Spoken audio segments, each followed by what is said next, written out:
জয় শ্রীকৃষ্ণ। রাধে রাধে বন্ধুরা। কৃষ্ণ জন্মাষ্টমীর 15 দিন পর পালিত হয় রাধারানীর জন্ম উৎসব। এটি রাধাষ্টমী নামে জনপ্রিয়। ভাদ্রপদ মাসের শুক্লপক্ষের তৃতীয়া তিথিতে রাধা জন্মগ্রহণ করেন। এই কারণে প্রতি বছর এই তিথিতেই রাধাষ্টমী পালিত হয়। হিন্দু ধর্মে কৃষ্ণ জন্মাষ্টমীর মতোই গুরুত্বপূর্ণ হল রাধা অষ্টমী। এই দিনই জন্মগ্রহণ করেছিলেন কৃষ্ণের প্রিয় রাধারানী। পঞ্জিকা অনুযায়ী ভাদ্রপদ মাসের কৃষ্ণপক্ষের অষ্টমী তিথিতে যেমন কৃষ্ণ জন্মাষ্টমী পালিত হয়, তেমনি শুক্লপক্ষের অষ্টমী তিথিতে রাধাষ্টমী পালিত হয়ে থাকে। এই দিন রাধারানীর সঙ্গে কৃষ্ণের পুজোর বিধান রয়েছে।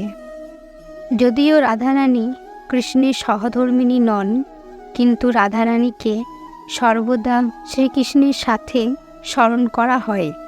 এটা বিশ্বাস করা হয় যে রাধা ছাড়া কৃষ্ণের পূজা অসম্পূর্ণ থেকে যায়।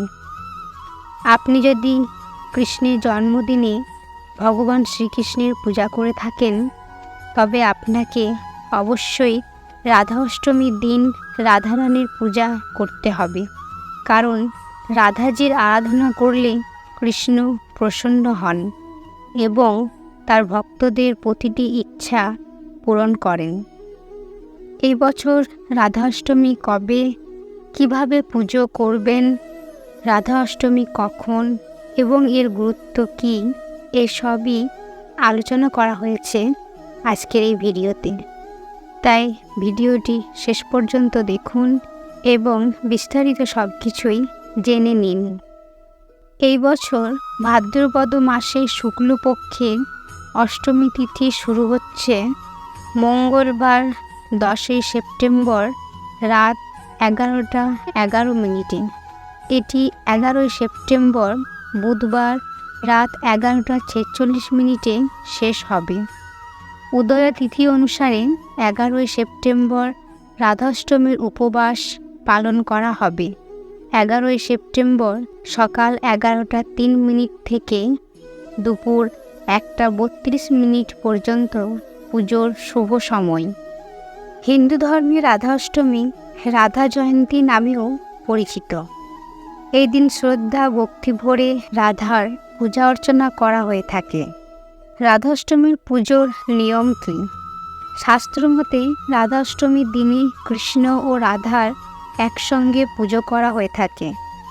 এই দিন ব্রহ্ম মুহূর্তে উঠে দৈনন্দিন কাজকর্ম সম্পূর্ণ করে স্নান করে নিন। তারপর এই ব্রত সংকল্প গ্রহণ করুন।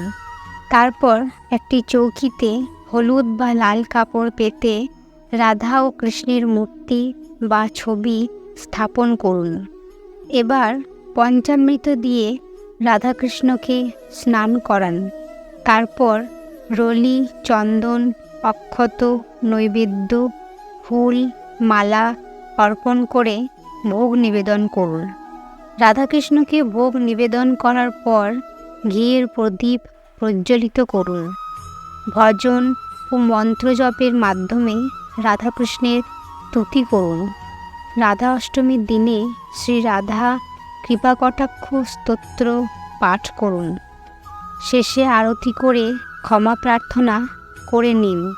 পরের দিন বিবাহিত মহিলা ও ব্রাহ্মণদের ভোজন ও দান দিয়ে ব্রত পালন করা উচিত। রাধা অষ্টমী ব্রতের সময় কি খাওয়া উচিত এবং কি খাওয়া উচিত নয়? রাধা অষ্টমীতে উপবাস করার সময় খাবারের প্রতি বিশেষ খেয়াল রাখতে হবে। কিছু খাবার রয়েছে যা এই দিনে অবশ্যই খাওয়া উচিত এবং কিছু খাবার রয়েছে যা এড়ানো উচিত। রাধা অষ্টমীর উপবাসে সাত্ত্বিক খাদ্য গ্রহণ করা উচিত। এতে মনে পবিত্রতা ও শান্তির অনুভূতি আসে। এই উপবাসটি রাধারানীকে উৎসর্গ করা হয়, তাই এই দিনে তার প্রিয় জিনিস খাওয়ার বিশেষ তাৎপর্য রয়েছে।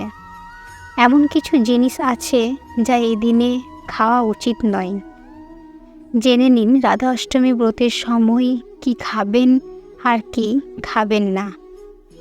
রাধা অষ্টমীর শুভ উপলক্ষে উপবাস পালনকারী ভক্তদের ফল খাওয়া উচিত।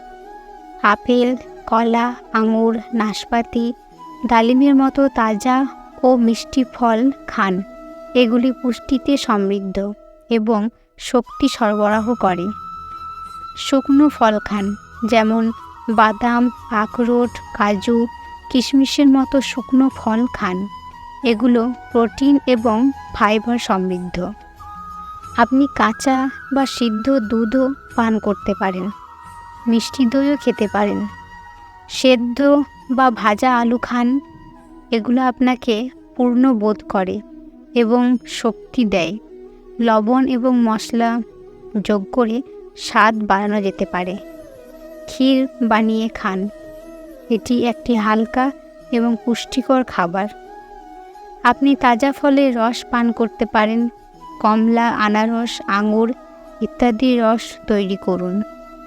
প্রাকৃতিক এবং বিশুদ্ধ নারকেল জল আপনাকে শীতলতা এবং শক্তি দেবে, তাই বিশুদ্ধ নারকেলের জল পান করতে পারেন। রাধাষ্টমী ব্রতের সময় কিছু খাবার খাওয়া উচিত নয়, যেমন রসুন ও পেঁয়াজ। রাধা অষ্টমীর দিন রসুন ও পেঁয়াজ খাওয়া উচিত নয়। এগুলিকে তামসিক খাবার হিসাবে বিবেচনা করা হয়, যা মনকে বিরক্ত করতে পারে। শ্রদ্ধা ও ভক্তি সহকারে উপবাস পালন করতে হলে তাদের থেকে দূরে থাকাই বাঞ্ছনীয়। মাংস ও ডিম। রাধা অষ্টমীর দিন নিরামিষ খাবার খাওয়া উচিত। এই দিনে মাংস, মাছ, ডিম ইত্যাদি খাওয়া নিষিদ্ধ। এগুলোকে সাত্ত্বিক খাদ্য হিসেবে বিবেচনা করা হয় না। মশলাদার এবং ভাজা মশলাদার খাবারও এই দিনে খাওয়া উচিত নয়। এগুলো পরিপাকতন্ত্রের ওপর খারাপ প্রভাব ফেলতে পারে এবং মনকে বিক্ষিপ্ত করতে পারে। কেউ কেউ রাধা অষ্টমীর উপবাসে লবণ খান না, তবে শিলালবণ ব্যবহার করা যেতে পারে। তেতো খাবার। তেতো স্বাদের খাবার যেমন করলা, নিম ইত্যাদি খাওয়া উচিত নয়। এগুলো রসের ভারসাম্য নষ্ট করতে পারে। অঙ্কুরিত শস্য। কিছু লোক বিশ্বাস করেন যে রাধা অষ্টমীর দিন অঙ্কুরিত শস্য যেমন বার্লি, গম ইত্যাদি খাওয়া উচিত নয়। এই পবিত্র দিনে টাটকা ও সাত্ত্বিক খাবার খেতে হবে।